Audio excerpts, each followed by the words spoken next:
بسم اللہ الرحمن الرحیم۔ السلام علیکم ورحمۃ اللہ وبرکاتہ۔ عابد رضا چینل کی طرف سے آج میں اپنے دوستوں کو رسول اللہ صلی اللہ علیہ وآلہ وسلم کا ایک بہت ہی پیارا فرمان بتاؤں گا۔ اس سے پہلے میں اپنے تمام دوستوں سے گزارش کروں گا کہ اس ویڈیو کو آپ نے آگے ضرور شیئر کرنا ہے۔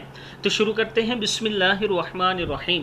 جناب عبد الرحمن بن ابی بکر رحمہ اللہ نے اپنے والد سے کہا، ابا جان، آپ ہر صبح اور شام 3 مرتبہ یہ کلمات پڑھتے ہیں۔ انہوں نے فرمایا، میں نے رسول اللہ صلی اللہ علیہ وآلہ وسلم کو یہ دعا کرتے ہوئے سنا تھا، لہٰذا میں رسول اللہ صلی اللہ علیہ وآلہ وسلم کی سنت پر عمل کرتا ہوں۔ دعا کیا ہے؟ بسم اللہ الرحمن الرحیم۔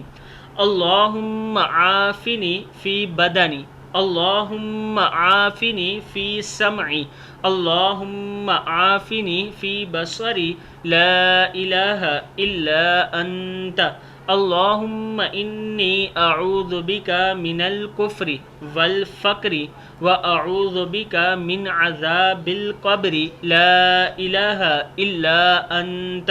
کتاب کا حوالہ یہ نیچے موجود ہے۔ اس کا مطلب ہے، اے اللہ مجھے عافیت دے میرے بدن میں، اے اللہ مجھے عافیت دے میرے کانوں میں، اے اللہ مجھے عافیت دے میری آنکھوں میں، نہیں کوئی معبود تیرے سوا۔ اے اللہ یقیناً میں تیری پناہ میں آتا ہوں کفر سے، غربت سے، اور میں تیری پناہ میں آتا ہوں عذاب قبر سے، نہیں کوئی معبود تیرے سوا۔ صدق اللہ العظیم۔ اس دعا کو یاد کر لیں اور صبح و شام 3 مرتبہ ضرور پڑھا کریں۔ السلام علیکم ورحمۃ اللہ وبرکاتہ۔